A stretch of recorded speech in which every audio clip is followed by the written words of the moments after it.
Hey, what's going on, y'all? Welcome to another episode of Kickin with B. This time, I got kicking it with me, my homegirl Shatiana. Go ahead and introduce yourself. What's Hello, up? I am Shatiana, also known as Shati, also known as The Shati Show, also known as Shati Banks. Okay. We got the full list. Let's go. I'm here for it. Tell us tell us a little bit about yourself. You know, Well, I am an accountant, actress, social media presence ooh, slash more. We'll see where the world takes me. you I know know? that we just getting started. We got a lot to add to the list, but so far that's a good resume to have. I'm here for it. So I want to start off talk about how we met because I think how we met is funny. I was the IT guy at the company we're working for, and Shawtown had just started, and she needed her computer set up, or I think you needed access to Excel. I can't remember because she deal with numbers. Like she says, she's an accountant, and she deals with stuff that I never want to deal with ever. So I came to her office, and I think I got her set up for a computer. But we just started busting it up. You know, I'm the type person like I want to get to know you. And you shared you're from Vegas. You know, first person I ever met that said they were from Vegas, because to me, Vegas is just a strip, and that's That's it. what everybody says. It's wild. I mean, that's all we know is the strip in the desert. So when you hear people are from there, it's kind of weird. I'm So like, tell y'all. me a little bit about Vegas. All right. So growing up, we woke up at 7 a.m. and went to school on the strip. And my first class consisted of slot machine theory. 101. And then we rode the elevators all the way up. No, just kidding. I was kidding. Vegas is like, it's really like every other city, except there's a strip that's like 2 miles long. That's what all the tourists know. But outside of the strip, Vegas is funny. It's like different. It's like every other place. There's good parts, there's bad parts. Like Is there a usually, hood in Vegas? I'm sorry to cut you off. Is there a hood in Vegas? and it's different types of hoods too. Like if you want like the gangster hood, that's on a certain part. If you want like okay, like if you're from Vegas and you live and you tell someone where you live and it's near downtown or the strip, you automatically live in like crackhead meth head territory. Oh So snap! if you're a Oh tourist, snap! you're a tourist and you on the strip, you staying on the strip, like great, that's nice. If you live in Vegas, you talking to somebody, they live in Vegas and they say they live on the strip and they're not rich or like they live in like crackhead territory. So that's a little bit about Vegas. Like Oh shoot! once Okay. you pass the tourist glasses, like so right in that area, you know, is all the like drugs and stuff like that. Then there's like then it's pretty suburban. It's like it's actually really nice for settling down, having a family. It's actually nice. It's very suburban out here. So Out, what part do you? You're in the suburban area? yes, yes, Okay, absolutely. okay. I was about to say you're not in the crack area, right? You're not in the crack area. We good on that? You know me. You know how I like to. So I've never been to Vegas. So the only thing I know about Vegas is the is from what I've seen on movies and TV shows, and that's the strip, casinos, and all that. So that's good to know. Please let me know the areas not to go to.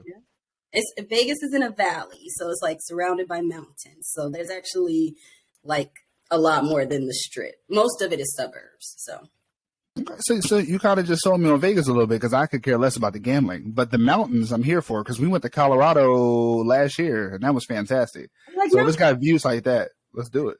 I wouldn't say it's Colorado style. Colorado got some mountains, like, They do.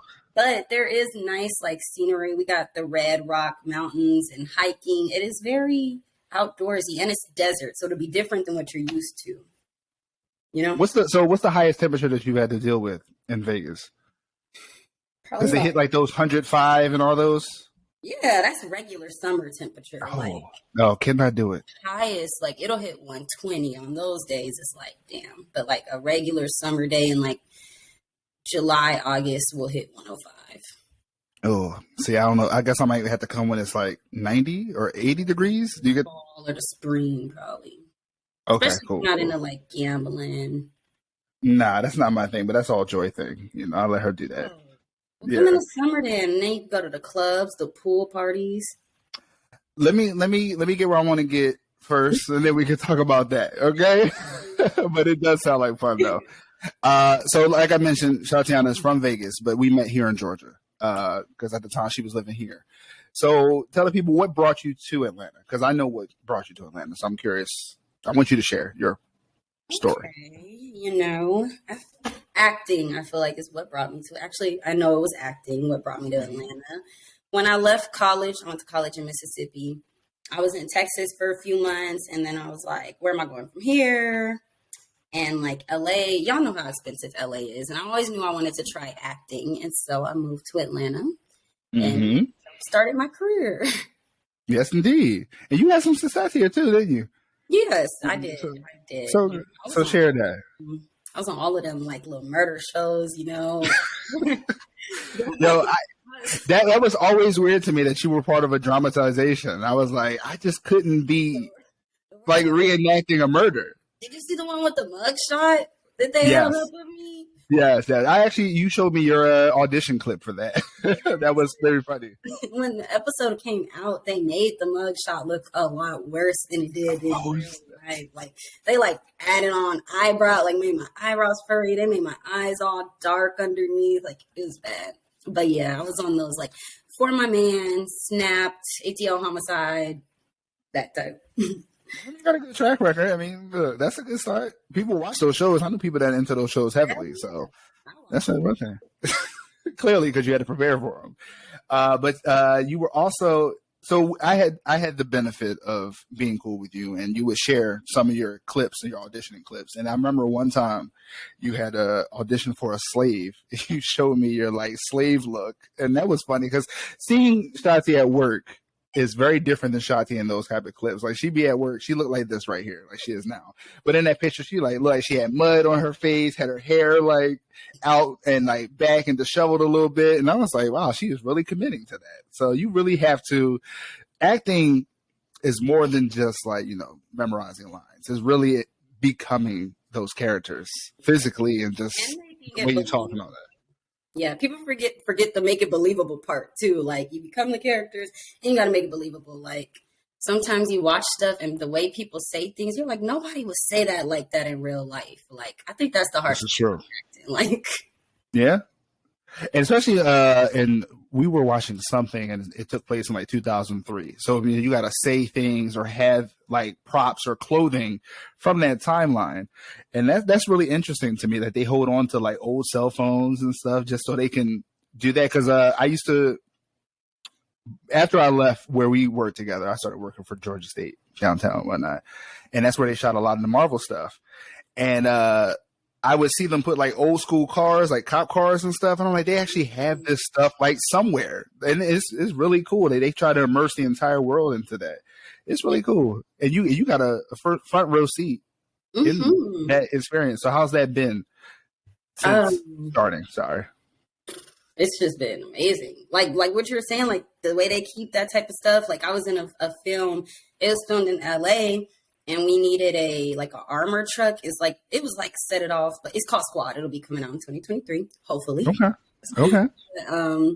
Yeah, we needed an armor truck because we were like robbing it, and this guy owned this like really old one. Basically, that was just his business, like renting out his old armored truck to like film like people making movies, and he made so much money doing that. And I'm like, I bet a lot of people don't know, like if they just kept just something old and kept up with it, and you know what I mean? But no, it's been really great. I got to see like a sound stage for the first time. Oh, dope. Yes, which is really cool. When I filmed the Upshaws, I got to see what it was like to like be on a stage, have multiple cameras at once, because that's how they do it. They like, it's the stage. They have like literally 5 cameras set up, all filming at once, versus like they're called multicam shows. Versus cam, you just one camera, you do it over and over. They switch the cameras, so that was cool to learn. And then they just have these like stages with just sets set up, jails, courtrooms, hospitals. Like, so seeing that firsthand is really cool. See, that's dope. See, I love watching TV shows, more TV shows than movies. And like when you say multicam, single cam, like I used to watch one of my favorite shows is Scrubs, and Scrubs is shot single camera. Like it's just one view. But then you have other series. I can't think of them all off the top of my head, but there's other series where like you're looking at the one angle, but then they go into a room and it keeps shooting and then it Yes. transitions to that. So that's interesting. And when they have those sets, it's always funny to me because these places never have doors that like need to be locked or anything. People just walk on in and they flap and stuff. And it cracks me up because I'm like, I know this is a set. Like no one's house genuinely just has a door to the kitchen and just keeps flapping. You know what I mean? It's usually just a walkway. But that's really cool. Mm-hmm. Or kitchens where they like talk through to the living room, like they'll just happen to have a window from the kitchen to the living room. Exactly. Not nobody's house is built like that. Like right. Like I have seen some apartments that do have like the little kitchen with the window, but you know, most people don't have it that way. Yeah. It's either open concept or it's a doorway, you know, talk to it. So at what age did you decide? Because you didn't go to school for acting. Not that I know of. You went to school for accounting. Is that correct? Yes. Okay. So at what age did you decide that acting was the path you wanted to go on?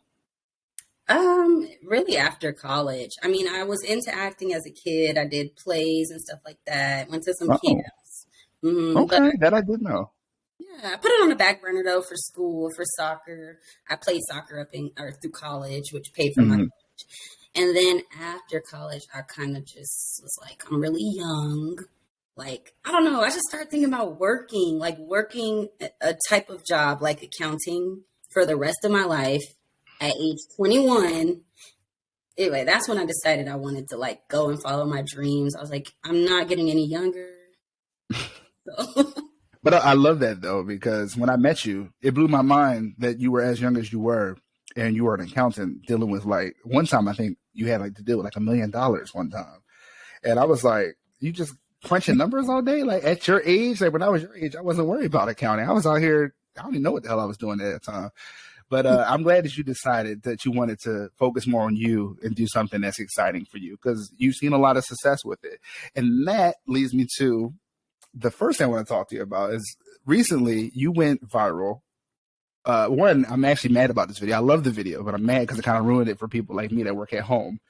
But Shati went viral for a clip on TikTok about what working from home looks like. And I'm going to insert it into the YouTube video so you can see, and I'll also link it below so you can click and check it out. But to sum it up, she has her laptop with her and she's working, but she's at a Ross. And then she gets pinged by, I'm assuming in this skit is your manager or whatever. And they're like, hey, can we chat real quick? And then she has to dart to the car to home so she can be like, oh, hey, I was at home the whole time. And it's terrible because this video is going viral because if you work remote, you know, you get a little bit more flexibility with the location. Like I've had people that I work with that have been on vacation and work, you know, like been at a beach and work. Like it don't matter where you are, you can just work. And in that moment, I'm like, dang, she kind of read us because I've done scenarios like that. I've had scenarios like that. And they'd be like, can we chat real quick? But shout out to the virtual background. That's how you get around it.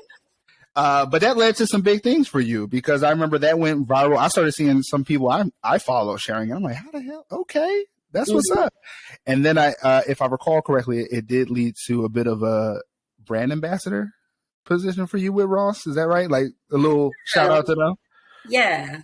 Ross reached out to me. Well, with the video that went viral, they reached out about getting like licensing for that video. So with social media rights, like you can pay for it like for a certain amount of time or outright.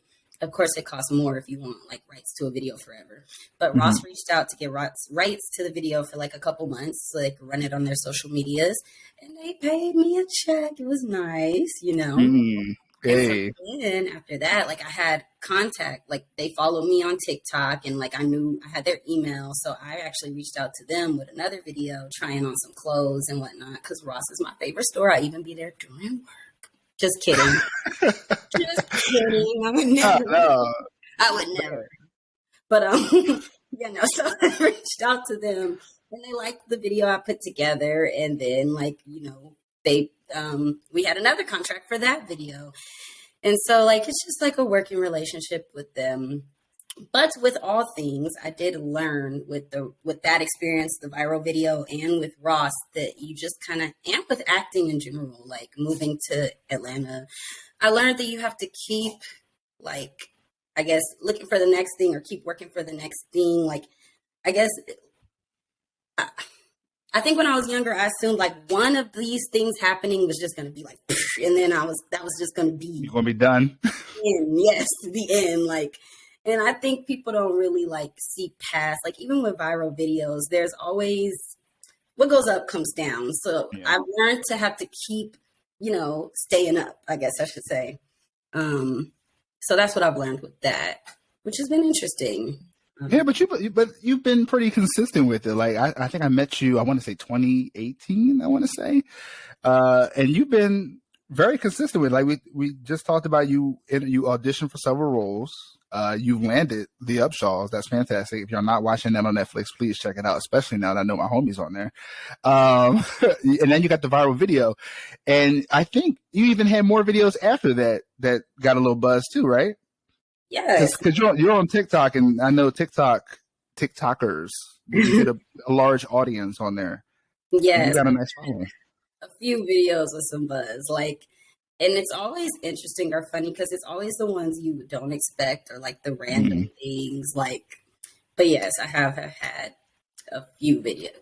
I would say 4 to 5 go viral so far, which is really that's fantastic. Yes, it's fun. It's interesting. And you see a lot of different people, like you communicate with a lot of different people, which is like interesting too. So that leads me to a good question then. Have you been reached out to anyone else who does like online content, social media content? I'm just going to throw a name out there. I don't know, but this is one person who comes to mind, like King Batch or whatever his name is. Like, have you been reached out by anybody else that's a social media? Not yet. But I feel like soon. I actually know a couple people who like we started following each other like early on in TikTok, and now our accounts are both like grown. So we have like rapport with each other. So there's like a few other creators who like small creators like myself who I want to like do content with. But one day, shoot, I might do a video with Fanita. You know Fanita? I don't. To be honest, I don't have a TikTok account at all. But here's the reason why, though. It's because when Vine was out, I know I was very addicted to Vine. Like, I would spend hours on Vine. And I'm not trying to fall in that rabbit hole. Look, I'm happy you posted yours on Instagram. That's how I saw it. So it worked. And that's the thing where I struggle, too. I have, like, 89 times more videos on TikTok than I do Instagram. Gotcha. But to me, Instagram is such a different platform, like that it's like hard for me to decide what I want to post on Instagram versus TikTok. I don't know how to explain it. That's why I encourage a lot of people to like really just make a TikTok account and give it a try, because to me, TikTok is a lot more real and organic. Like people still think it's the dancing app, but it's not. But it's a lot more. Instagram is what the face people want to show people to me. And then like TikTok is more like real life. You see people's struggles. You see people just, it's like YouTube. So. Okay, now that's interesting. That's very interesting. Cause like I said, I'm not on TikTok, so I didn't know that. So to me, I just assumed it was just a bunch of, like just viral videos, like people doing, like you said, the dances. I've seen people do like magic tricks and shit. I've seen people do like the get ready with me where they pull the hand and all of a sudden next thing you know they're dialed up and stuff, because that's all that people showed online during the pandemic is what I saw. So I haven't checked it out. Maybe I might. You need to, especially as a podcast creator, owner, CEO, haver, you should definitely be on TikTok, because there's like a million podcast clips on TikTok and they're so interesting. And you just like, and I don't know how to explain it, but like when I started getting on TikTok, I was more inspired. Like you literally could see it in the way that I post, in the way, because I started getting on TikTok, like last year, probably around like April, but you could just see it in the way that I post, in the way that like my confidence changed. Like, and then like, not only did I feel more inspired after getting on TikTok, you learn a lot. Like, I don't know how to explain it, Brandon. You got to check it out. I think you just sold me on it. Because Joy, she has a TikTok, and she posts. I was about to say reels because that's Instagram, but she posts videos of like meals she makes, and they do get more buzz on TikTok than they do on Instagram. And I think that's really because of the algorithm and the mess that's been going on with that. But And I also have a homie who has like, he does little vlogs on TikTok, and he's got a little following for that. He went from like 0 followers to like 15,000 followers. And I'm like, bro, what the, like, but I guess that's because TikTok has a lot of folks on it and it's like worldwide. Dang, that's deep. It's easier to grow following on TikTok than it is on Instagram. Like that's sure. I can see that. Cause I started a fitness page, and people watch my stuff. Like one reel I had got like 4,000 views or whatever, but it only equated to like 10 follows. And I'm like, okay, y'all will follow the page or what? So, okay, I can see that. All right. So with all these tools at your disposal, TikTok, Instagram, and YouTube, so how do you find ways to stay creative on those and keep engaging with your fans, I guess, or your audience? I struggle with that. Let's see. How do I find ways? Well, I struggle with staying consistent, like, and continuing to push out content. I find ways really by scrolling, and I try to use my own life as inspiration, try to find ways there, like, oh, what would be interesting to someone that might not seem interesting to me? Like, you know what I mean? Mm-hmm. Like, for example, my cousin who also does a podcast, I was telling him, I was like, you should show people like your setup, like how you got here or how you set this up, like stuff like that. So with my everyday life, and people find it interesting. So yeah. This is true. There's an audience for everything. Mm-hmm. I don't know how long you've been on YouTube or not. There was a channel, Epic Mealtime. They would make really disgusting meals. Huh? I'm not big on YouTube. Like, are you serious? Serious. Wow. Like, I probably watch more YouTube than I do regular TV or like Netflix, all that, honestly. So you pay for premium? So I did at one point. I did. I'm not gonna hold you, but then ultimately I was like, you know what? Because I found out people get paid from the ads. So I was like, all right, well, I'm watching this stuff. Let me just watch an ad or two so they can get some bread. Because, now I'm doing YouTube, and I would appreciate if someone did the same for me. But, it is what it is. But you do have a point. You do have a point about that. And I know it's difficult to stay consistent, but sharing things from your personal life, like that work from home thing was mad relatable. Like after going through the pandemic, we all been through that, because who legit just stays at home and sits at a computer? Nobody. But when you make it relatable, it does reach more people. And apparently, according to you, TikTok is more authentic, which means people love that more. So that's fantastic. But that leads me a question for you, because that's all true, and it does make it more relatable. But like, especially now that you have a podcast, how do you feel once you're like, damn, people are in my business? Like, like I was this relatable, and now all these people are in my business. Like, that's funny, because I was thinking that, because I shared one episode. I had my homie Marcus on. We talked about our experience about fatherhood and the birth of our children, and which is episode 2, I think. And we were sharing stories about our wives, and like that was kind of personal.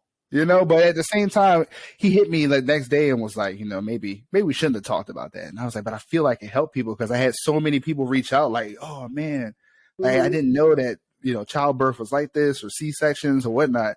And it was good, because there's people who are about to have kids and stuff like that. So I don't know. Sometimes I feel like I'm oversharing, but sometimes I'm like, at the end of the day, it's me, accept me for who I am. Like, I'm just being real with you. I could be fake, but then that takes away from what I'm trying to do. I'm trying to be authentic on this microphone. And that's which is why most times I just had like questions for y'all, and we're really just busting up. Like, I ain't talked to you in a minute. Like, we talked through text, but we actually haven't had a chance to sit back and catch up, especially since you abandoned me. Oh, but it's cool. No, to be fair, I did leave the job before you, so Yeah, that's what I struggle with that probably the most. Like the next day after like a video has gone viral or something, because another one had went viral with like me and my friends had got into it, and like it's just I called it drama talk, like TikTok drama talk. But anyway, the next day I was like, damn, like 2 million people watched me cry in Target, and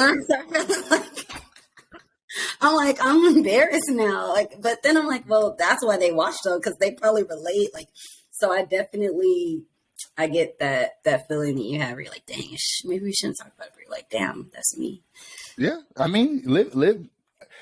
People can't judge you, because you're in your life and you're living how you want. You're going to do things how you want. And it's about making yourself happy. Like, there's probably people who probably are listening like, she has a degree in accounting. Why don't she just do that? Because I want to do this because it's more fun. Acting is more fun for me. Like, this is my passion. I went to school because that's what I was taught to do. But at the end of the day, what I want to do has nothing to do with school. Yeah. You know what I mean? Because I talk about people, I told my homie the other day, I'm kind of burnt out from technology. Like, I'm done with IT. Like, I enjoy it, but it's kind of sucking the life from me. I want to do something that's more fun. So then I started my passion project, which is this. I don't know what's going to come out of it, but, I'm doing it because I enjoy doing it. It's something that I'm doing for myself. And I think the pandemic, which leads me into my next question, actually, I think the pandemic really gave me a chance to kind of slow down and like think about what I wanted to do in my life, because we didn't know where the world was going when this started, because we never been in a scenario where sports, stores, everything was shut down. So we didn't know what the hell was going on. So that leads me to this next question of, what did you do during the pandemic, or what was your experience during the pandemic? Like, because there was no calls for acting at that time because studios were shut down. So what did you do during that time to pass it? I got an agent. I used that time. I need to like fix my blinds so they're not on my face in a second. But I used that time to find an agent. One thing I was struggling with in Atlanta was finding representation. No matter how much I was submitting, I just was not able to get an agent. And then I decided to move back home. I don't know if you remember, but I moved back literally right before COVID started.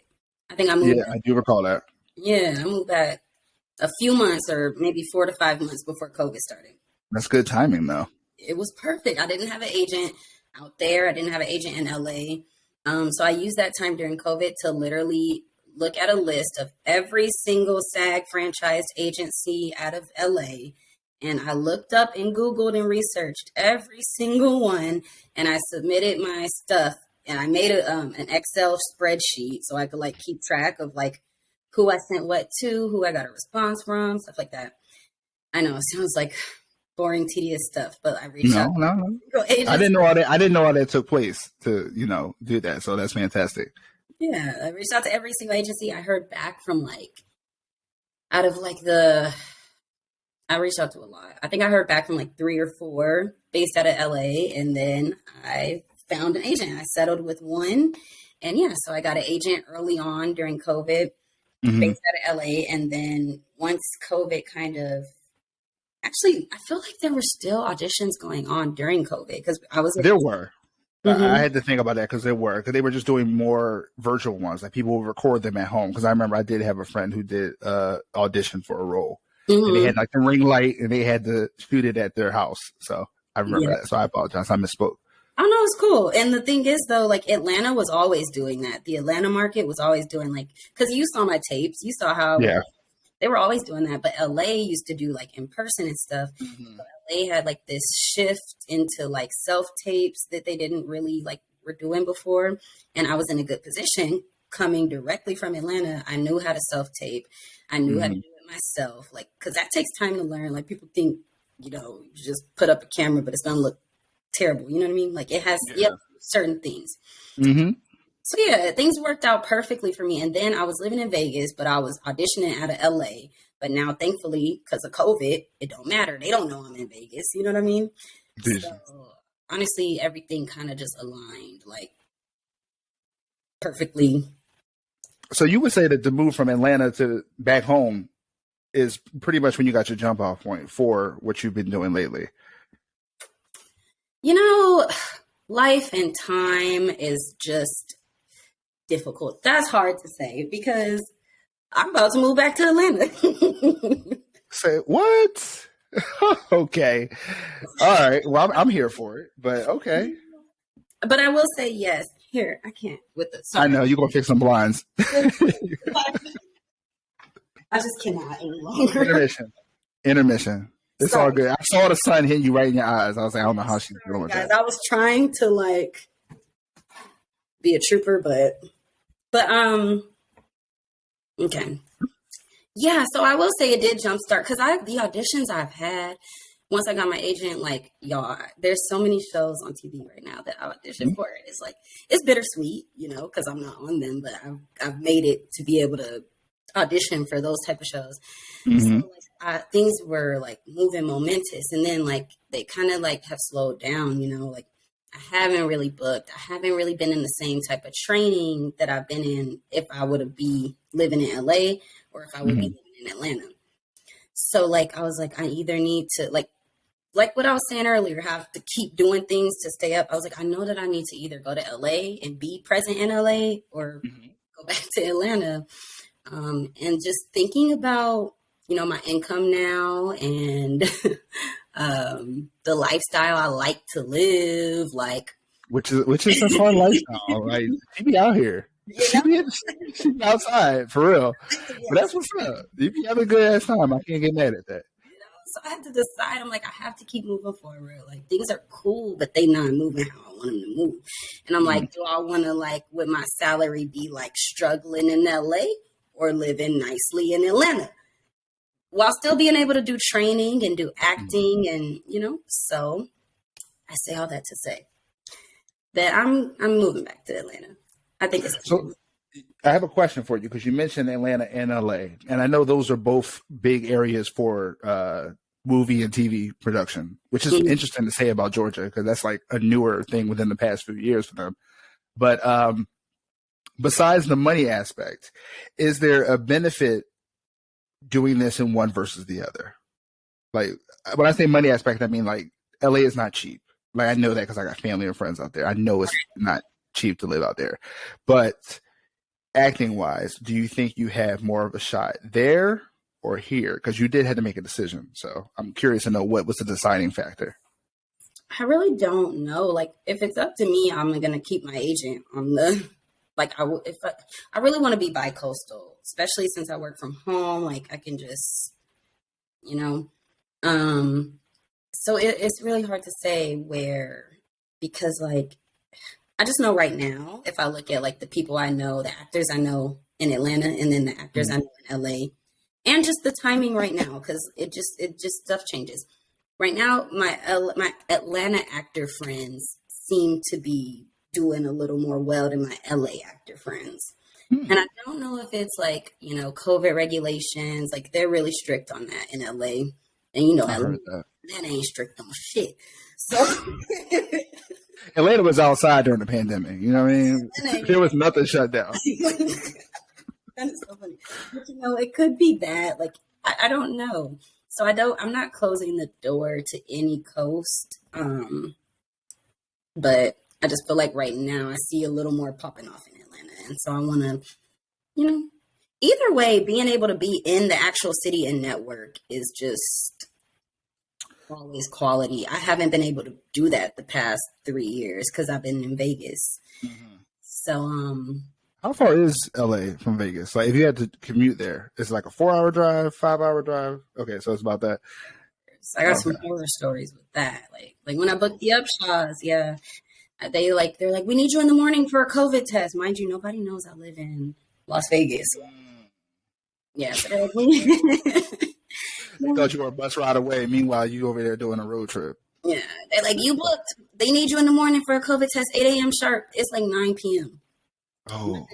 I'm supposed to work tomorrow, my accounting job. Like, well, that's the type of stress I'd be dealing with living this type of lifestyle. Like, I mean, I was there for that COVID test, but I'm sure you were. I'm sure you were. Because before we started rolling, we talked about that show. I was like, that's a good show. 2 seasons in, it's a good show. I'm happy that you booked that. But that's fantastic. Okay, well, look, I'll welcome you back to Atlanta because I know Atlanta is as far as film industry is popping. Like they come here to shoot a lot of stuff. It's been plenty of times I'm watching a show and I'm like, oh, I know that area. Especially shows like Ozark. They shot multiple scenes of that across Georgia, and it looks fantastic. But that's what's up. I'm happy to hear that. You got an ETA for that, or we'll talk about that offline. Okay, bet. Yeah, because I don't want you to put your business out there. You know what I mean? So the question I wanted to ask you is, what do you think led to, I think we kind of already touched on it a little bit, but what do you think led to your current success in acting versus when you first started? I just say training, and which is another reason I gotta leave. You mentioned training. Share that with me. Like, what kind of training do you have to partake in to be actress? Just acting class. You learn.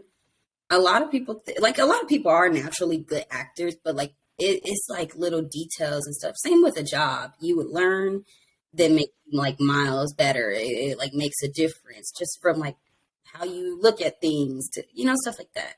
So I would say the training that I started doing, like when COVID hit and when I moved out here, because it all happened at the same time, I took even more classes that focused on self-taping, and how to like set yourself apart in self-tapes, how to make quality self-tapes, basically so they don't like turn your shit on and immediately turn it off, stuff like that.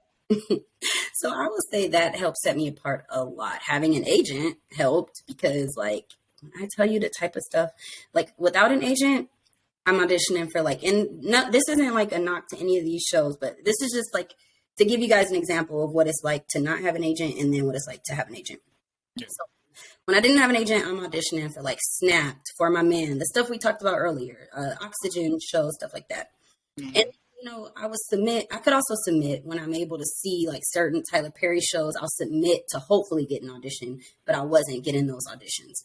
When I have an agent, I'm literally not just submitting I'm literally auditioning for stuff like The Boys, Euphoria, American Horror Stories. Right. Okay. So it's like, exactly. So it's like, I can't necessarily credit moving per se as much as credit finally having an agent.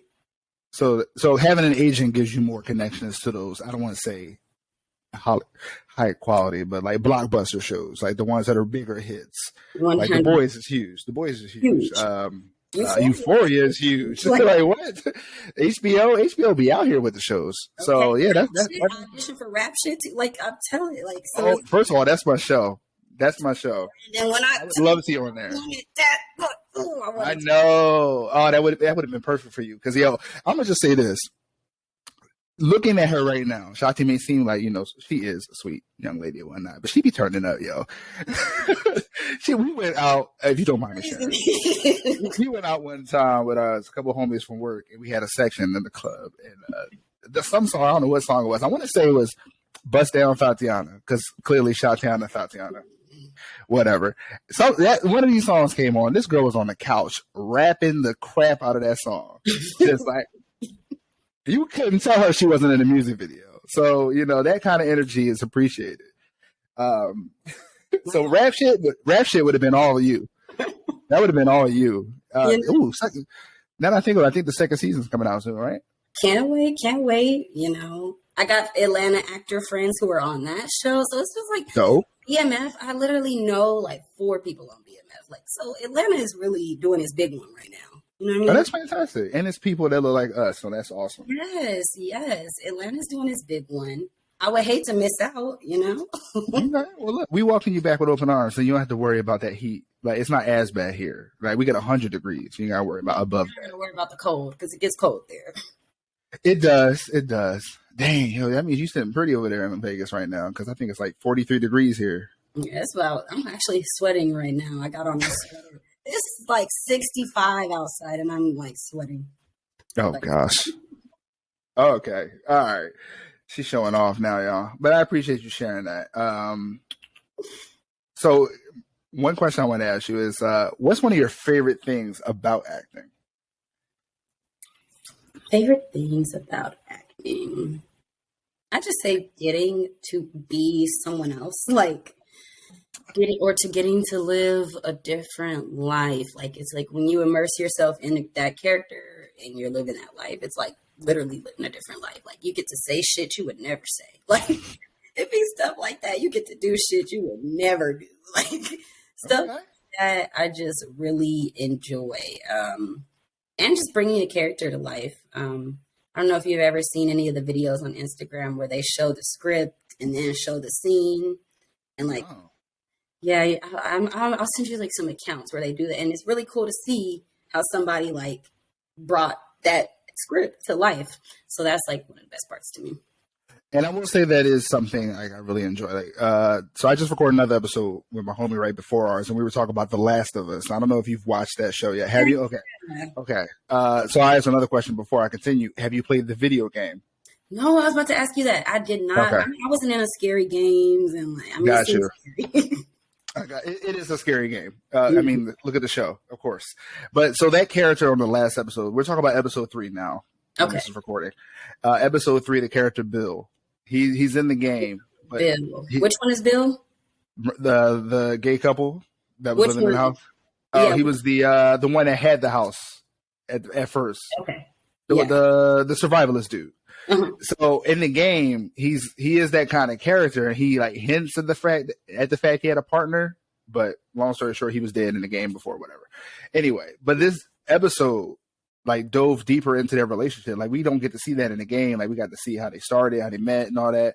Mhm. And the main guy that plays him, Nick Offerman, aka Ron Swanson. I think if I recall, you watched Parks and Rec.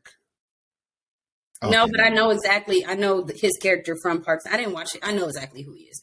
Yeah, but one of the running gags of that character was he didn't trust the government and stuff, right? So like aspects of that character came into his character in The Last of Us, but you got to see it fleshed out because he was more paranoid and all that. Like, so watching him, it's always interesting to me when characters who play like a comedic role can switch it up and play more like serious or action oriented roles. And to see him play that role was shocking to me because I know him as Ron Swanson and a couple other things.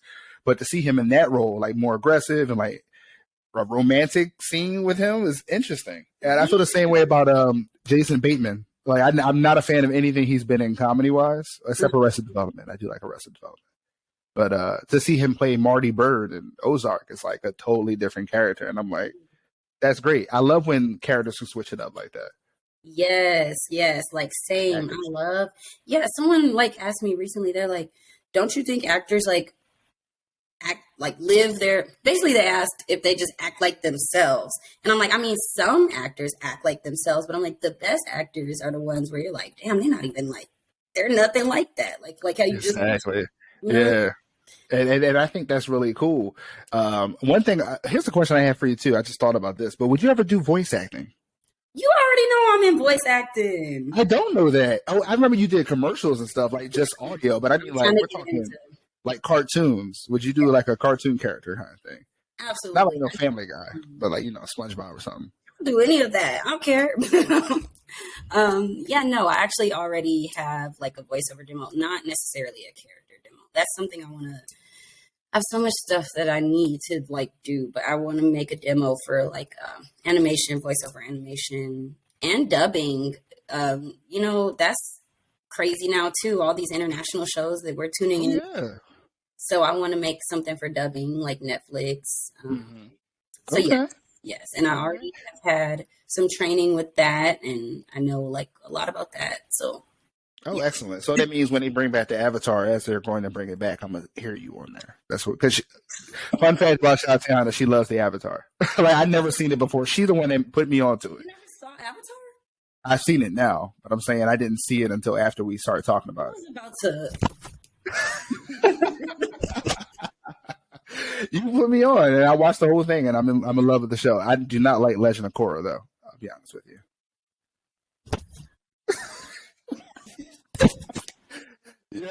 Yo, don't do me like that. But nah, that's what's up. So I'm looking forward to several things from you because I just found out about the Upshaws today. I just found out that you're relocating to Atlanta. Because fun fact about Shatiana, she was in Atlanta maybe like a few months ago. She didn't hit your boy up. But it's cool though. It's cool. I saw in the story. I was like, "Wait, are you in Atlanta?" And she's like, "Yeah, but I fly back tomorrow. Sorry." And I was like, "Damn, N-words, man. I tell you. But it's cool though. It's cool. The whole game, we'll be getting back together real soon. We'll see, because I've been trying to connect with them since you've been gone, and it's been, crickets. But, people be busy. They got kids. I got kids now, so I have a child. So, it'd be fun. I look forward to seeing you again. And I look forward to seeing what becomes of your acting career. Because when I saw you going viral, man, I was like, dang, I had to hit you up like, yo, this is dope. Thank you. I think now I'm focusing, of course, acting still, but I'm going to keep focusing on my social media, figuring out where I'm headed with that. It seems like you're having fun with it, though. I am having fun with it. I am, but I'm just trying to figure it out. There's especially with TikTok, you hear all these things. They're like, you need a niche, find your niche and blah, blah, blah. So I'm like, what do I want my content to be about? But then I'm like, I'm a multifaceted Black woman. Like, I don't have a niche. I don't have a niche. We can't put you in a box. Yeah. So I'm here for that. That's what's up. So I do have one final question for you. And that is, what are some of your goals for the future? This can be acting wise. This can be personal. It could be professional. What are some of your goals? I say for the future, but let's go for the next year. I Like, what have are a some things like million. Let's start with, okay, I bought a house here in Vegas. I'm selling it. I'm going to open up a business in Atlanta when I move out there. So outside of this, I'm going to have a lot going on this year because I'm just trying to like set myself up for the future to have options. Like, you know what I mean? So outside of my job that I'm keeping once I move to Atlanta because it's from home, and outside of acting and social media, I'm gonna open up a like salon suite slash professional suites building. Okay. Which, if anyone doesn't know, essentially like people will have their own suite. Business owners like estheticians, barbers, nail techs, masseuses, stuff like that, and they'll have Okay. their own suite, and they will just pay me rent every month, and I will pay somebody else rent. That's not like a pyramid scheme, low key, but You you know, know, but it's like those, I've seen of those. I've yeah. seen establishments like that, and I'm actually here for that. I actually have a homie. He actually moved back to Vegas. Never mind. Like I He said, I was got a in homie. Vegas. Yeah, he was a barber here in Atlanta. He was from Vegas also, but ultimately he ended up going back to Vegas. I was about to say you can hit him up when you come down here, but I forgot he moved back. I'm gonna open up some out here too, so maybe, you Oh, know. he's damn good. He's damn good. I actually miss him. Once he left, I was kind of lost with Oh, barber wise. So thank God the pandemic hit and I had to worry about the dudes be haircut. so faithful to their barbers. You have to be. You have to be. Are you not faithful to your salon? What's it called? Salon hairdresser? I'm not, and that's why I be in the situations I get in. Let me just tell you. Before I went to Mexico last week, I had an appointment, hair appointment, the day before I left. The girl canceled, talking about she went blind. And then you know what? Sorry, wait. She went what?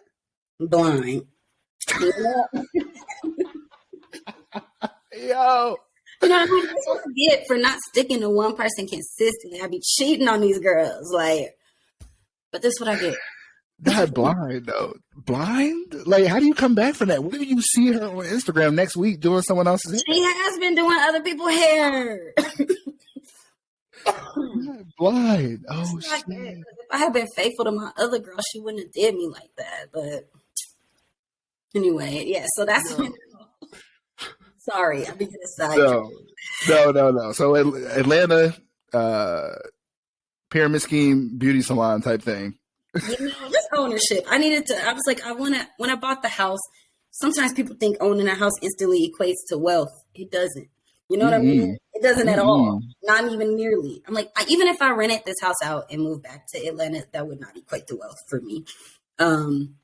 Renovations, upkeep, all that. You know, and so I'm like, I want to just start something that will eventually equate to wealth. And so I'm opening that business. You know, that's where I'm going to be putting a lot of my focus into this year. And then just the stuff we talked about with acting as well. There's some things I'll have to figure out with my agent at the move and things like that. But that's going to be, I'm booking a series regular this year. Ooh, manifest it. I'm here for that. I want to see the credits. I want to see it there. I want to see the full name. I love that. Every episode, 24 episodes in a season. Let's go. That equates to some good money and syndication. Let's go. You know, so that's my goal. And then my goal also this year, I'm manifesting not having to do accounting. While I do love my job and I love the freedom it affords me at the moment, the stuff that I'm working towards is so that I don't have to work for someone else unless I want to, which is acting. You know what I mean?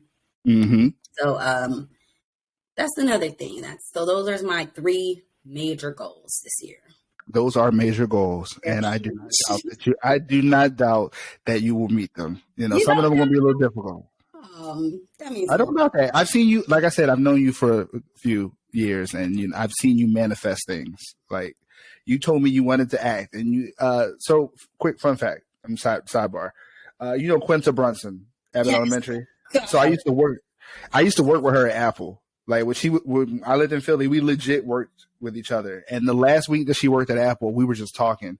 And I was like, so what you going to do after this? She was like, I'm moving to LA to pursue my dream in acting. And look at where she is now. Yeah, Quentin now just Emmy award winning. Look, I'm about to freak out. She got a hot TV show. Like people are loving this show. And it's like, come on, Black Girl Get Show, all that. So I believe that you're going to manifest that. Thank you so much. Thank you. So y'all heard it here first on Kickin with B. I told her when I booked her, I said, I just booked a low-key celebrity, yo. Let's do it. Thank you. But wait, before we also get off, I would like to know what your major goals are this year. I don't know if you talk about it on other episodes already, but. Well, my first episode, I talked about like New Year's goals and whatever. But one of them is the show, and I don't, like I said, just mentioned earlier, I'm burnt out with IT. Like I enjoy it, but I'm tired of it. What I want to do is podcasting. Like one of my favorite like pastimes is, like I said, YouTube. But I watch a lot of videos where people had their own talk shows and stuff, podcasts and whatnot. So I want to make Kicking It With B a nighttime show, kind of like Jimmy Fallon and all them, not corny like that, but just something where people pull up, we chat. I like Jimmy Fallon too. Nothing against Jimmy Fallon. Shout out to Jimmy. If you want me on your show eventually, I'd be happy to be there. But something like that where I can just want to pull up with people I know or people I think are interesting and sit down and talk to them. Like Comedians in Cars or Get Coffee or whatever that show is called, like something like that. David Letterman show. My next guest is like, I like having conversations with people like this because I feel like we get to know people's story more, and everyone has a story. Like people may know Shatiana, but they don't know the things you've been through, the things you plan on going through, and I want to sit down and have those intimate conversations. So my goal for this year is to make this grow, and so far it's small. I mean, I just started it last month, but I'm looking to get it to where it needs to be, and that's what I want. I want to have my own talk show. It's gonna grow for sure. Oh yeah, I'm gonna be consistent with it because as you kind of showed us, consistency is key because you've never stopped. You keep pushing. Even though you said you haven't booked things that you would like lately, you still keep pushing. And look at you. You're about to relocate again and make big moves. So consistency is key. All right, so I'm going to wrap this up. I usually ask my guests 3 questions, but I'm only going to ask you 2. All right, the first one's pretty easy. What are you streaming right now? It could be music, TV show, or movies. What are you streaming? Music for sure. I've been streaming the same 4 albums every single day for the past about 3 weeks. My neighbors are probably sick of me. What are these albums? I need to know. Can you guess? If I recall, you're a big Frank Ocean fan. Yeah, but they're newer albums actually. Like I've been getting into my hood bag. Ooh, that I don't. That doesn't surprise me at all. That doesn't surprise me. So name these. Well, the number 1 album, of course, is not hood. It's SZA. I have been like, SZA's new album has crack in it, y'all, and I'm addicted. Like, I'm full-blown crackhead at this point. I have not listened to the album. I've heard snippets of it. I listened to her first one. I like that one. Yeah. I love about SZA, she's authentic. Like, someone was trying to compare her, like, her album to Kehlani's, and I'm just like, her album has more authenticity. Like, she be telling people that she's a dumbass. Not a lot of people do that. Like, what I mean? This is true. She did have one. I did see the one clip of her song where she talked about she did get a butt enhancement, but she has a song where she references it like I did it for me, something like that. So that is true. That's what's up. She addressed the elephant in the room before people could bring it up in a negative way. So that's what's up. Yeah. So SZA's album. All right, that's 1. What else? Another 3. Kodak Black's Cutthroat Bill album. Came out in 2020. I'm going to pass on that one, but do you? Really good album. It's actually a really good album. Lil Baby, what's the album called? Everything, something. The yellow one with the clouds. Haven't stopped playing it. I know what you're talking about based off the artwork, so that's hilarious. Haven't stopped listening to it. It's actually like, that one's like a motivational album. I'm not even gonna lie. Like we talk about manifesting, Kodak too, actually. But when you really listen to a lot of these people, Beyonce too, when you mention the manifesting, like a lot of these artists do have that in common. They just mention that they do it. They mention how they do it in their raps. I find that really interesting. That Beyonce album is fire. If you talk about Renaissance, I assume you talk about Renaissance. I am. And she mentioned manifesting in that one a few times. And then the 4th one, was that 4 already? Oh, Drake and 21 Savage. Her Loss? That's my album. That's my album right there. Thank you. Joy be hating on it, man. I'd be like, Joy, come on. Really, I don't skip any tracks on that album. Like, me either. I got word that they're going on tour for it, and I want to go. I need to go. 2. I'm gonna go 2. Because that album gets me through every workout. I swear I play it every time I'm at the gym. It came out in October last year. Where they do the year recap, whatever. I played that album 200 times from October to just December. I don't even That's want to wild. know how many times I played it, Brandon, because it's still in circulation for me. In fact, Same. I be playing it when I'm cleaning, when I'm cooking. Like, it's just my album, and it's like I don't know why. It's just really good. they did their thing with that. Like they did their thing on that album.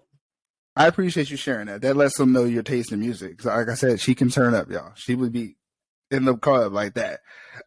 So like I said, I was going to ask you two questions. That's the first one. Thank you for sharing. The second one is, if you could, what is something you would tell your younger self?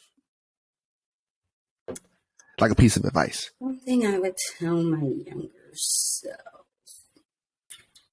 I think I would literally tell my younger self that whatever you want to do, it is achievable. That's the mindset that I do have now. But I love that. Yeah, I recently got here. Like, I feel like I recently got to this mindset. Even like when I was living in Atlanta, even when I started acting, like, yeah, I'm chasing my dreams, but like in the back of your mind, a lot of times you're like, these are pipe dreams. Like, someone else has to give me my opportunity. Because when you think about it, that's how it feels. Like, damn, someone has to love me for me to be able to make it. Like, but you know, recently in the past year or two, like I've just learned that like if you can imagine it, then you can do it. Like it's literally possible. And I don't think I had that. I think that's the reason I went to college. I think that's the reason I got an accounting degree. I think that's the reason I wouldn't even say wasted. I don't consider that as wasted time, but just because I was thinking, you know, I can't do that, but what I can do is get a 4-year degree and I can make a steady medium wage salary and I can, you know. So when I let go of those limitations is what I would tell myself. There won't be no limitations. I actually love that. I love that. And funny enough, that's one of the things I want to kind of instill in my daughter, because college isn't a waste of time, because I feel like that's like the time in your life where you have the most growth, because you're independent. Like you set your own schedule for school. Like party wise, you know what I mean? This is true. You'll have your first drink and all that stuff while you're there, your first experiences and a lot of things. And I think that allows you to form how your adult years are going to be. So if my daughter chooses to go to college, that's great, but I'm not going to pressure her. But I do want her to know that, you know, if you put your mind to it, you can achieve things. Like I know so many people who are like that. Like, you know, my wife, Joy, we were making candles at one point, that she became a chef. Like she really changed these things and did these things out of thin air and saw success with them. So I love that. And I think that's great advice for anyone that's listening, including your younger self. So that's fantastic. Thank you for sharing. Look at that. You dropping gems. I love it. I love it. You hit this when you first started saying that first, I was like, this sounds like some Reading Rainbow stuff. Reading Rainbow. It just sounded mad motivational. And I'm like, okay, I feel like I heard this on Channel 12. Yeah. But that's what's up. I appreciate you sharing that. I appreciate you for pulling up. So thank you for that. Of course. It's my pleasure. I'd love to have you back.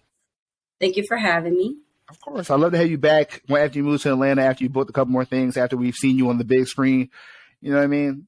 I look forward to all those things. So I wish you nothing but the best. I might even get into some YouTube. So when you have me back, we can talk about I hope so. Perhaps, maybe. I don't know. Hopefully you should. Hopefully you'll be able to talk about TikTok too. Like we can have that like. All right. You know what? For you right now, I want to create a TikTok account because I want to look at more of your videos, since you said most of them over there. Yeah. So, you know, I'm pull up and I'm support. And I'm also going to check it out. But from now, we'll be talking about like the benefits you've seen from making a TikTok. So this is true, because you are popping. You are popping right now. So that's what. Yeah. All right. Well, that's it for this episode, y'all. Thank you for checking in. As always, you've been kicking it with B, but today we've been kicking it with Shatiana. So until next time, peace. Thank you.